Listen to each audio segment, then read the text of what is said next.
بسم اللہ الرحمن الرحیم سورہ ابراہیم بسم اللہ الرحمن الرحیم سورہ ابراہیم آیت نمبر 18 اور یہ جن لوگوں نے اپنے رب سے کفر کیا ان کی مثال اس راکھ کی طرح ہے جسے ایک طوفانی دن کی آندھی نے اڑا لیا ہو، وہ اپنے کیے کا کچھ پھل نہ پائیں گے، یہی پرلے درجے کے گمگشتگی ہے۔ کیا تم دیکھتے نہیں ہو کہ اللہ نے آسمان اور زمین کی تخلیق کو حق پر قائم رکھا ہے؟ وہ چاہے تو تم لوگوں کو لے جائے اور ایک نئی خلقت تمہاری جگہ لے آئے، ایسا کرنا اس پر کچھ بھی دشوار نہیں ہے۔ یعنی اللہ سبحانہ و تعالیٰ نافرمانوں کو مٹا کر فرما برداروں کو دوبارہ سے پیدا کر دے اور دوسری قوموں کو تبدیل کر دے۔ اللہ سبحانہ و تعالیٰ نے ایسا کئی مرتبہ کیا ہے، اس سے پہلے جب لوگوں نے نافرمانیاں کی ان پر عذاب آ گئے اور پھر اللہ سبحانہ و تعالیٰ کی فرما بردار قومیں پنپنے لگی۔ اور یہ لوگ جب اکٹھے اللہ کے سامنے بے نقاب ہوں گے تو اس وقت ان میں سے جو دنیا میں کمزور تھے وہ ان لوگوں سے جو بڑے بنے ہوئے تھے کہیں گے، دنیا میں ہم تمہارے تابع تھے، اب کیا تم اللہ کے عذاب سے ہم کو بچانے کے لیے کچھ بھی نہ کرو گے؟ وہ جواب دیں گے، اگر اللہ نے ہمیں نجات کی کوئی راہ دکھائی ہوتی تو ہم ضرور تمہیں دکھا دیتے، اب تو یکساں ہیں، خواہ ہم جزا فضا کریں یا صبر، بہرحال ہمارے بچنے کی کوئی صورت نہیں۔ یعنی کہ ہم نے تو دنیا میں تمہاری پرستش کی، تمہیں اپنا معبود، تمہیں اپنا سربراہ بنا لیا۔ یہ علماء کی بات ہو رہی ہے جنہوں نے گمراہ کر دیا، جو اسکالرز ہوتے تھے جو گمراہ کر دیتے تھے لوگوں کو، تو یہاں پر ان کے بارے میں بتایا جا رہا ہے کہ ان لوگوں نے کہا کہ ہم نے تو تمہاری پیروی کی تھی، تم نے ہمیں گمراہی کی راہ میں لگا دیا تھا، اب اللہ سے کچھ کہو، اب ہماری سزائیں کم کرواؤ۔ تو اللہ سبحانہ و تعالیٰ نے یہاں پر کیا کہا، یہ سارے کے سارے برابر ہیں، ان سب کو کیا دی جائے گی، سزا دی جائے گی۔ اور دیکھیں یہ کیا کہہ رہے ہیں کہ اللہ سبحانہ و تعالیٰ نے ہمیں کوئی صحیح سیدھی راہ نہیں دکھائی تو ہم تمہیں کیسے دکھاتے۔ یعنی دیکھیں کہ گناہ کرتے ہیں اور ابلیس کی طرح سے کیا کرتے ہیں، اس کے اوپر اور اڑ کر دکھاتے ہیں اور الزامات اللہ ہی کی جانب پھیر دیتے ہیں۔ جس طرح سے شیطان نے کہا تھا کہ تو نے مجھے گمراہ کر دیا اس لیے مجھے مہلت دے، یعنی کہ اللہ سبحانہ و تعالیٰ نے گمراہ کیا تھا کہ ابلیس کو۔ تو یہ جو سخت دل والے ہوتے ہیں نا، جو اللہ کے نافرمان ہوتے ہیں، یہ اللہ ہی کے اوپر سارے الزامات ڈال دیا کرتے ہیں۔ اور جب فیصلہ چکا دیا جائے گا تو شیطان کہے گا، حقیقت یہ ہے کہ اللہ نے جو وعدے تم سے کیے تھے وہ سب سچے تھے اور میں نے جتنے وعدے کیے تھے ان میں سے کوئی بھی پورا نہ کیا، میرا تم پر کوئی زور نہیں چلتا تھا، میں نے اس کے سوا کچھ نہیں کیا کہ اپنے راستے کی طرف تم کو دعوت دی اور تم نے میری دعوت قبول کر لی، اب مجھے ملامت نہ کرو، اپنے آپ ہی کو ملامت کرو، یہاں نہ میں تمہاری فریاد رسی کر سکتا ہوں اور نہ تم میری، اس سے پہلے جو تم نے مجھے خدائی میں شریک بنا رکھا تھا میں اس سے بری ذمہ ہوں، ایسے ظالموں کے لیے دردناک سزا ہے۔ اب یہ شیطان کہہ رہا ہے، اور شیطان صفت لوگ کہہ رہے ہیں کہ ہم نے تو تمہیں نہیں کہا تھا، ہم نے تو صرف تمہیں کہا کہ تم میری دعوت قبول کرو، اب تم قبول کر لو، یہ تو تمہارے پاس آپشن تھا نا، تم نے نہیں کرنا چاہیے تھا، تم نے کیوں قبول کی؟ تو اب اپنے آپ کو ہی کوسو، ہمیں نہ کوسو، ہم نے صرف تم کو بلایا تھا۔ اس سے پہلے اللہ سبحانہ تعالیٰ نے فرمایا شیطان کی چالیں کیسی ہیں، بہت ضعیف ہیں، کمزور ہیں۔ اور شیطان کی چالیں کمزور ہیں کا کیا مطلب ہے، وہ کسی کو ہاتھ پکڑ کر گناہ نہیں کرواتا بلکہ صرف وہ وسوسہ ڈالتا ہے، یہ تو بندہ ہی ہے جو اپنے نفس کے ذریعے سے اس کی طرف مائل ہو جاتا ہے اور پھر اس کام کو کر بیٹھتا ہے جو کہ شیطان جس طرف بلاتا ہے۔ تو شیطان کی اللہ سبحانہ تعالیٰ نے فرمایا چالیں کمزور ہیں، اور ایک جگہ یہ بھی فرما دیا کہ انسان کا نفس بڑا کمزور ہے۔ پھر یہ جو نفس امارہ والی بات آئی پچھلی سورے میں کہ نفس امارہ تو اکسائے گا ہی تمہیں، لیکن تم اگر اپنے نفس لوامہ کی بات نہیں سنو گے تو تمہیں کیا ہے، نفس امارہ ہی کے پھر تم قابو میں رہو گے، وہی تمہارا حاکم بن جائے گا، وہی تمہارا الہ، وہی تمہارا معبود بن جائے گا۔ وہ آگے انشاءاللہ پڑھیں گے کہ کچھ لوگوں نے اپنے نفسوں کو کیا بنا لیا ہے، اپنے معبود بنا لیا، اس کی پرستش کرتے ہیں۔ پرستش کا کیا مطلب ہے، ہر اچھی بری چیز جو بھی دل کہتا ہے وہ کر دو، یعنی کہ وہ چیز ہمارے حق میں ہے، شریعت کے خلاف ہے، کس طریقے کی ہے، بس دل نے کہا ہے نا تو کر دو، یعنی نفس کی باتوں کو مانتے چلے جانا، اس کو حاکم بنا لینا ہے۔ اور جو اپنے نفس کو حاکم بنا لیتا ہے یعنی کہ اس نے اپنے نفس کو اپنا معبود اور الہ بنا لیا۔ تو یہاں پر شیطان نے کہا کہ میری کوئی بات نہیں چل رہی تھی، تم نے اپنے ذریعے سے کیا تھا، یہاں وہاں پر وہ بھی اپنے ہاتھ اٹھا کر کہہ دے گا کہ میرا کوئی اس میں ہاتھ نہیں ہے، جو تم نے کیا وہ تم نے اپنے نفس کی وجہ سے کیا ہے، اس میں مجھے ذمہ دار نہ ٹھہراؤ۔ بخلاف اس کے جو لوگ دنیا میں ایمان لائے تھے، آیت نمبر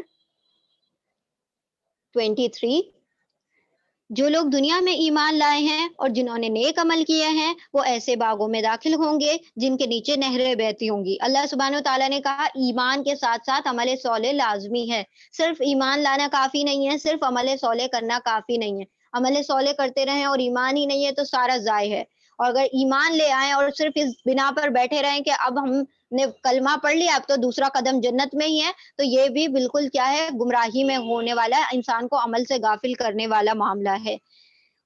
وہاں وہ اپنے رب کے اذن سے ہمیشہ رہیں گے جنت میں، اور وہاں ان کا استقبال سلامتی کی مبارکباد سے ہوگا، یعنی فرشتے ان کو سلام کر رہے ہوں گے۔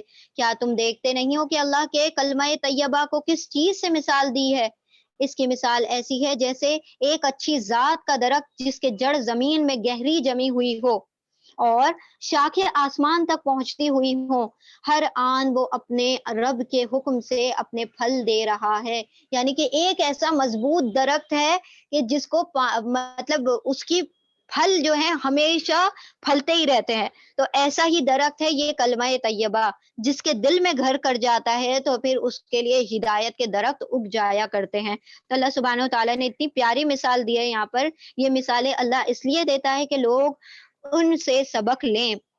اور کلمہ خبیثہ کی مثال ایک بذات درخت کی، بدذات درخت کی، یعنی کہ برے باتوں کا جو معاملہ ہوتا ہے، کلمہ خبیث کا جو معاملہ ہوتا ہے وہ یہ ہوتا ہے کہ ایک بدذات درخت کے، بدذات درخت کی طرح سے ہوتا ہے جو زمین کی سطح سے اکھڑا پھینکا جاتا ہے، اس کے لیے کوئی استحکام نہیں ہوتا، یعنی اس کی اتلی اتلی سی جڑیں ہوتی ہیں، اگر اس کو کوئی ہلکا سا بھی ہلا دے تو وہ پورا اکھڑ کر کے آ جائے، باہر آ جائے۔ ان کی جڑیں جو ہوتے ہیں زمین میں پائیدار نہیں ہوتی، گڑی ہوئی نہیں ہوتی، تو وہ کیا ہوتا ہے، نکل کر آ جاتا ہے۔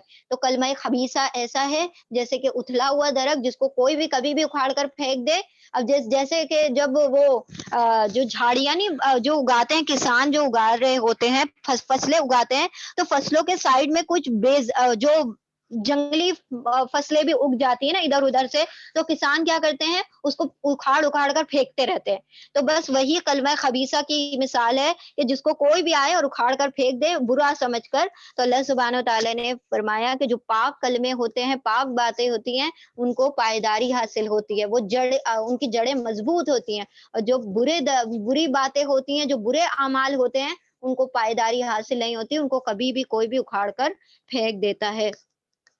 تم نے دیکھا ان لوگوں کو جنہوں نے اللہ کی نعمت پائی اور اسے کفران نعمت سے بدل ڈالا اور اپنے ساتھ اپنی قوم کو بھی ہلاک کے گھیرے میں جھونک دیا، یعنی جہنم، جس میں وہ جھلسے جائیں گے اور وہ بدترین جائے قرار ہے۔ اور اللہ کے لیے ہمسر تجویز کر لیے تاکہ وہ انہیں اللہ کے راستے سے بھٹکا دیں۔ ان سے کہو اچھا مزے کر لو، آخرکار تمہیں پلٹ کر جانا تو دوزخ ہی میں ہے۔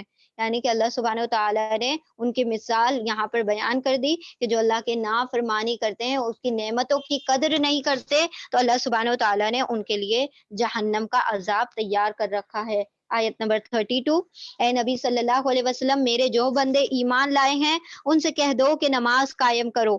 یعنی ایمان کے بعد شرط ہے، بندہ جب ایمان کی حدود میں داخل ہو جاتا ہے تو پھر نماز قائم کرنا شرط ہو جاتا ہے، کیونکہ صحابہ کرام کہتے ہیں کہ ہم تو پہچانا ہی لوگوں کو ایمان اور کافر کو یوں ہی پہچانا کرتے تھے کہ ہم کہہ دیتے تھے جو نماز پڑھتا ہے وہ ایمان والا ہے اور جو نماز نہیں پڑھتا وہ کافر ہے، اور ہم اسی کے ذریعے سے کفر کا اور ایمان کو ڈسٹنگوش کیا کرتے تھے۔ اور آج کے زمانے میں لاکھوں کی تعداد میں جو لوگ ہیں مسلمان، نام تو رکھ لیے ہوئے ہیں، ایمان والا کہتے تو ہیں لیکن نماز ہم نہیں پڑھتے۔ تو اللہ سبحانہ تعالیٰ نے پہلے کہا کہ ایمان لے کر آ گئے ہو تو ضروری ہے کہ تم نے نمازیں تو پڑھنی ہوں گی، کیونکہ نمازیں تو اتنی شدتوں میں اور تکلیفوں میں بھی معاف نہیں کی گئی ہیں، اور تم تو اپنے گھروں میں آرام گاہوں میں بیٹھے ہو تب بھی تم نمازیں چھوڑ دیتے ہو، ترک کر دیتے ہو۔ اے نبی صلی اللہ علیہ وسلم، میرے جو بندے بھی ایمان لائیں وہ نماز قائم کریں، اور اگر وہ نماز نہیں قائم کرتے تو پھر ایمان کا دعویٰ کرنا چھوڑ دیں۔ ہے نا. اور جو کچھ ہم نے ان کو دیا ہے اس میں سے کھلے اور چھپے راہ خدا میں خرچ کرتے رہیں. تو نماز کیا کرے گی؟ انسان کی روح کا تزکیہ کرے گی، اس کی روح کو پاک کرے گی، اس کے بدن کو پاک کرے گی. اور جو مال کا خرچ کرنا ہے، اللہ کی راہ میں دینا ہے، انفاق کرنا ہے، وہ کیا کرے گا؟ مال کا تزکیہ کرے گا. تو اللہ سبحانہ و تعالیٰ نے مال کا بھی تزکیہ بتا دیا، جان کا بھی تزکیہ اور پاکی بتا دی. کس طریقے سے پیوریفیکیشن ہوگا ہماری روح کا؟ نماز کے ذریعے سے، مال کا زکوٰۃ اور صدقات کے ذریعے سے. کریں قبل اس کے کہ وہ دن آ جائے کہ نہ خرید و فروخت ہوگی اور نہ کوئی دوست نوازی ہوگی. اس دن جس دن کتنے بھی تم فدیے لے کے، اللہ نے کتنی مرتبہ مثالیں بیان کر دی، زمین بھر فدیہ لے کر آ جاؤ، سونا چاندی بھر کر لے آؤ، کچھ قبول نہیں کیا جائے گا. اس سے پہلے تم اپنے مالوں کو خرچ کر دو. اصل میں وہ خرچ کرنا نہیں ہوتا، وہی مال جو ہم اللہ کی راہ میں خرچ کر رہے ہوتے ہیں وہی اصل میں ہم سیو کر رہے ہوتے ہیں، وہی بچا رہے ہوتے ہیں. باقی سب ہم خرچ کر دیتے ہیں اور یہ جو مال ہوتا ہے یہی ہم بچا لیتے ہیں. اللہ وہی تو ہے جس نے زمین اور آسمان کو پیدا کیا اور آسمانوں سے پانی برسایا، پھر اس کے ذریعے سے تمہارے رزق رسانی کے لیے طرح طرح کے پھل پیدا کر دیے. جس نے کشتی کو تمہارے لیے مسخر کیا کہ سمندر میں اس کے حکم سے چلے، اور دریاؤں کو تمہارے لیے مسخر کر دیا. یعنی وہ تمہارے تابع ہیں تمہارے حکم سے. یعنی اللہ سبحانہ و تعالیٰ تم جب اپنی کشتیوں کو سمندر میں دوڑاتے ہو تو اللہ سبحانہ و تعالیٰ تمہاری کشتیوں کو تمہارے حکم کے مطابق چلاتے ہیں. اور اللہ سبحانہ و تعالیٰ نے اس سمندر کے پانی کو بھی تمہارے قابو میں دے دیا.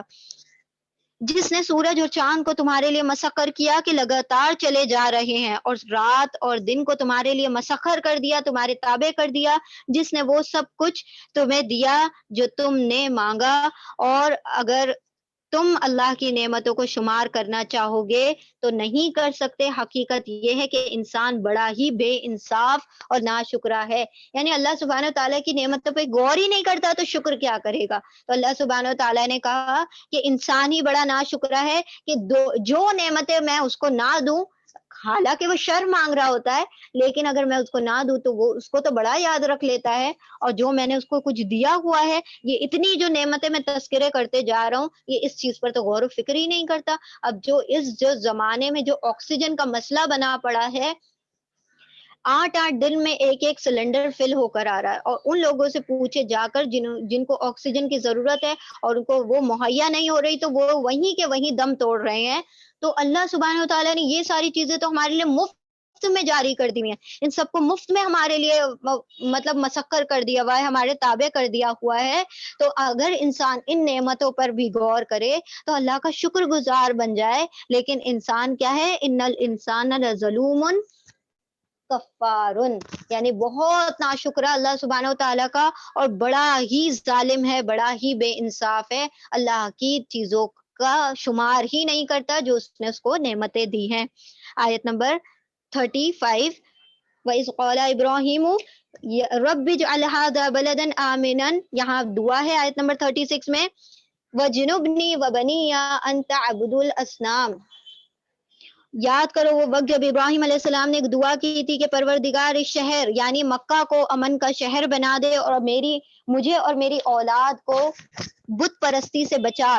پروردگار ان بتوں نے بہتوں کو گمراہی میں ڈال رکھا ہے، ممکن ہے کہ میری اولاد کو بھی یہ گمراہ کر دیں گے، لہٰذا ان میں سے جو میرے طریقے پر چلے وہ میرا ہے، اور جو خلاف طریقہ اختیار کرے تو یقیناً تو درگزر کرنے والا ہے. پروردگار میں نے ایک بے آب و گیا وادی میں اپنی اولاد کے ایک حصے کو تیرے محترم گھر کے پاس لا بسایا ہے. یہ حضرت حاجرہ کو جب آپ حضرت ابراہیم علیہ السلام چھوڑ کر آئے ہیں حضرت اسماعیل علیہ السلام کے ساتھ، تو یہ اس کے بارے میں بتایا جا رہا ہے کہ میں نے ان کو صحرا میں چھوڑ دیا ہے. پروردگار یہ میں نے اس لیے کیا ہے کہ یہ لوگ یہاں نماز قائم کریں، لہٰذا تو لوگوں کے دلوں کو ان کا مشتاق بنا دے اور انہیں کھانے کو پھل دے دے، شاید کہ شکر گزار بنے. پروردگار تو جانتا ہے جو کچھ ہم چھپاتے ہیں اور جو کچھ ظاہر کرتے ہیں. یعنی ابراہیم علیہ السلام جب چھوڑ کر آ گئے ہیں اپنی بیوی اور بچے کو، تو اس کے بعد آ کر ان کے حق میں دعائیں کر رہے ہیں کہ اللہ سبحانہ و تعالیٰ ان کے لیے آسانی فرما دے اور ساری دنیا کے لوگوں کو ان کا کیا بنا دے، ان سے محبت کرنے والا بنا دے. ابراہیم علیہ السلام کی یہ دعا ہے، یہ دعا تھی، اللہ سبحانہ و تعالیٰ نے قبول کی، اور آج ہر کونے سے دنیا کے لوگ جاتے ہیں اور ان کی سنتوں کو تازہ کرتے ہیں. اور واقعی اللہ سے کچھ بھی چھپا ہوا نہیں ہے، نہ زمین میں اور نہ آسمانوں میں۔ شکر ہے اس خدا کا جس نے مجھے اس بڑھاپے میں اسماعیل اور اسحاق جیسے بیٹے دیے۔ حقیقت یہ ہے کہ میرا رب ضرور دعا سنتا ہے۔ اے میرے پروردگار، مجھے نماز قائم کرنے والا بنا دے اور میری اولاد سے بھی۔ یہاں سے لگاتار ابراہیم علیہ السلام کی دعائیں چلی آ رہی ہیں، تو یہ آپ لوگ معاف کر لیں۔ آیت نمبر 35 سے یہاں سے دعائیں، ربنا لیقیم الصلاۃ فجعل افئدۃ من الناس، یہاں سے یہ بھی دعا ہے۔ پھر الحمد للہ الذی وہب، یہ بھی دعا ہے۔ ان ربی لسمیع الدعاء، ربی جعلنی مقیم الصلاۃ، یہ بہت ہی بہترین دعا ہے نماز قائم کرنے کے لیے۔ دعائیں ہم نے ضرور اپنی نمازوں میں بھی شامل کر لیں۔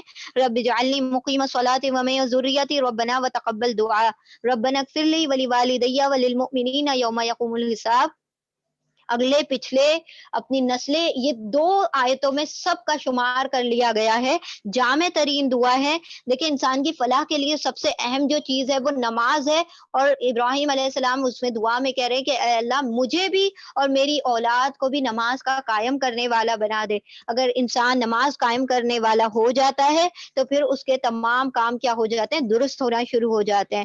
پھر ساتھ میں اگر کچھ غلطیاں کوتاہیاں ہوئی ہوں، اس کے لیے پھر دوسری آیت میں دعا کر لی گئی کہ نیکیاں تو کرنے کی اللہ ہمیں توفیق دے، لیکن پھر اس کے ساتھ ساتھ ہماری مغفرت بھی فرما دے، ہمارے والدین کی بھی مغفرت فرما دے، ہماری بھی مغفرت فرما دے، اور تمام ایمان والوں کی مغفرت فرما دے حساب والے دن۔ حقیقت یہ ہے کہ میرا رب ضرور دعا سنتا ہے۔ اے میرے پروردگار، مجھے نماز قائم کرنے والا بنا دے، اور میری اولاد کو بھی۔ جب اولاد نماز نہیں پڑھتی ہیں تو ہم یہ دعا پڑھ سکتے ہیں ان کے لیے، ان کے حق میں یہ دعائیں بہت کارگر انشاءاللہ ثابت ہوں گی۔ ایسے لوگ اٹھا جو یہ کام کرے، پروردگار میری دعا قبول کر، پروردگار مجھے اور میرے والدین کو اور سب ایمان لانے والے کو اس دن معاف کر دینا جبکہ حساب قائم ہوگا۔ اب یہ ظالم لوگ جو کچھ بھی کر رہے ہیں، اللہ کو تم سے، اللہ ان تمام چیزوں سے غافل نہیں ہے۔ اللہ تو انہیں ٹال رہا ہے اس دن کے لیے جب حال یہ ہوگا کہ آنکھیں پھٹی کی پھٹی رہ جائیں گی، سر اٹھائے بھاگے چلے جا رہے ہوں گے، نظریں اوپر جمی ہیں اور دل اڑے جا رہے ہیں۔ اے نبی صلی اللہ علیہ وسلم، اس دن سے تم انہیں ڈراؤ جب کہ عذاب انہیں آ لے گا۔ اس وقت یہ ظالم کہیں گے، اے ہمارے رب، ہمیں تھوڑی سی مہلت اور دے دے، ہم تیری دعوت کو لبیک کہیں گے اور رسول کی پیروی کریں گے، مگر انہیں صاف جواب دے دیا جائے گا، کیا تم وہی لوگ نہیں ہو جو اس سے پہلے قسمیں کھا کھا کر کہتے تھے کہ ہم پر تو کبھی زوال آنا ہی نہیں ہے، حالانکہ تم ان قوموں کی بستیوں میں رہ کر بس چکے ہو جنہوں نے اپنے اوپر آپ ظلم کیا، اور دیکھ چکے تھے کہ ہم نے ان سے کیا سلوک کیا تھا، اور ان کی مثالیں دے دے کر ہم نے تمہیں سمجھانے کی کوشش کی۔ انہوں نے اپنی ساری ہی چالیں چل دیکھی، مگر ان کی ہر چال کا توڑ اللہ کے پاس تھا، اگرچہ ان کی چالیں ایسی غضب کی تھی کہ پہاڑ ان سے ٹل جاتے، یعنی اتنی زبردست چالیں چل رہے تھے، لیکن اللہ سبحانہ و تعالیٰ نے ہر چال کو ناکام کر دیا۔ بس اے نبی صلی اللہ علیہ وسلم، تم ہرگز یہ گمان نہ کرو کہ اللہ کبھی اپنے رسولوں سے کیے ہوئے وعدوں کے خلاف کرے گا۔ اللہ زبردست ہے اور انتقام لینے والا ہے۔ ڈراؤ انہیں اس دن سے جب کہ زمین اور آسمان بدل کر کچھ سے کچھ کر دیے جائیں گے، اور سب کے سب اللہ واحد قہار کے سامنے بے نقاب حاضر ہوں گے۔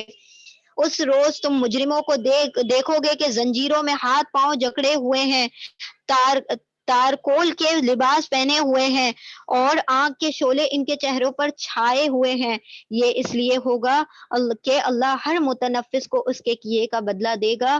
اللہ کا حساب لینا کچھ دیر نہیں لگتی، اللہ کو حساب لینے میں کوئی دیر نہیں لگتی۔ اللہ کیا ہے؟ سریع الحساب ہے، بہت جلد حساب لینے والا ہے۔ اللہ سبحانہ و تعالیٰ نے اس دن کی ہولناکی یہاں پر بیان کی ہے، تو یہ چیزیں جو ہیں حدیث میں ہمیں ڈیٹیل سے ملتی ہیں کہ لوگ اس دن برہنہ اللہ کے سامنے ساری کے سارے لوگ حاضر کیے جائیں گے۔ حضرت عائشہ رضی اللہ تعالیٰ عنہ نے پوچھا، کہ یا رسول اللہ، یہ کیا معاملہ ہوگا کہ ہم سب کے سب برہنہ اللہ کے سامنے حاضر کیے جائیں گے، تو لوگوں کو حیا نہیں آئے گی ایک دوسرے سے؟ آپ صلی اللہ علیہ وسلم نے فرمایا کہ عائشہ معاملہ اس سے بھی زیادہ سخت ہے، لوگوں کو یہ بھی خبر نہیں ہوگی کہ ان کے ساتھ ہو کیا رہا ہے، مطلب کہ وہ اپنی ہی دھن میں اتنے مگن ہوں گے کہ دوسروں کی فکر کریں، سب انسان اپنی اپنی نفس پہ نفسی نفسی کر رہے ہوں گے، کسی کو کسی کی خبر نہیں ہوگی، اور انسان کی آنکھیں اوپر کی طرف جمی ہوں گی کہ کب ہمارے سروں پر کوئی عذاب گرا دیا جائے گا اور کیا معاملہ ہمارا بنے گا، سب کے دل جو ہوں گے دہل رہے ہوں گے، اور مطلب وہاں کا معاملہ ہی کچھ سخت ہوگا، اس قدر سخت ہوگا کہ انسان کو اپنی اپنی پڑی ہوگی۔ اللہ سبحانہ و تعالیٰ اس دن کی رسوائی اور اس دن کے عذاب سے ہمیں محفوظ رکھے، اور اللہ سبحانہ و تعالیٰ اس دن جس دن کسی عرش کا سایہ جس دن کوئی سایہ نہیں ہوگا، اللہ کے عرش کا سایہ ہوگا، اللہ ہمیں اپنے عرش کا سایہ نصیب عطا فرمائے۔ وآخر دعوانا ان الحمد للہ رب العالمین برحمتک یا ارحم ایک آیت رہتی ہے، یہ بھی مکمل کر لیں۔ یہ ایک پیغام ہے سب انسانوں کے لیے، اور یہ بھیجا گیا ہے اس لیے کہ ان کو اس کے ذریعے سے خبردار کر دیا جائے اور وہ جان لے کہ حقیقت میں خدا بس ایک ہی ہے، جو عقل رکھتے ہیں وہ ہوش میں آ جائیں۔ یعنی اللہ سبحانہ و تعالیٰ نے اس سے پہلے اولو الالباب کہا اور ان کی صفات بتا دی، اور پھر یہاں پر ذکر کیا کہ وہ جو اولو الالباب ہیں وہی ان تمام چیزوں سے نصیحتیں حاصل کرتے ہیں، جن کا ذکر ہم نے پہلے کر دیا، ان کی صفات پہلے بتا دی گئی، اور یہ تمام انسانوں کے لیے کتاب نازل کر دی گئی ہے، جو اس میں سے نصیحت حاصل کرنا چاہے تو اللہ سبحانہ و تعالیٰ نے اس کی طرف اس دعوت کو پیش کر دیا، اور وہ آئے اپنے کھلے دل کے ساتھ، اپنے دلوں کے جو کجی اور وہ ہیں دلوں میں جو قدورتیں ہیں ان کو نکال کر آئے، تو بے شک پھر اللہ سبحانہ و تعالیٰ اس قرآن کے ذریعے سے ہر ہدایت چاہنے والے کو ہدایت بخش دے گا۔ اللہ سبحانہ و تعالیٰ ہمیں بھی اس قرآن کے ذریعے سے ہدایت عطا فرما دے، اور ہمیں اس قرآن کے ذریعے سے جلا بخش دے۔ اللہم نور قلوبنا بالقرآن وزین اخلاقنا بالقرآن ونجنا من النار بالقرآن وادخلنا فی الجنت بالقرآن۔ اللهم ارزقني يتفكر وتدبر بما يتلوه لساني من كتابك والفهم له بمعانيه والنظر في عجائبه والعمل بذلك ما بقيت إنك على كل شيء قدير سبحانك اللهم وبحمدك نشهد أن لا إله إلا أنت نستغفرك ونتوب إليك سبحان ربك رب العزة عما يصفون وسلام على المرسلين الحمد للہ رب العالمین برحمتک یا ارحم الراحمین وآخر الدعوانا ان الحمد للہ رب العالمین صلی اللہ تعالی علیہ وسلم آمین یا رب العالمین۔ ربنا تقبل منا انک انت السمیع العلیم وتب علینا انک انت التواب الرحیم۔ السلام علیکم ورحمۃ اللہ وبرکاتہ، جزاکم اللہ شکرا۔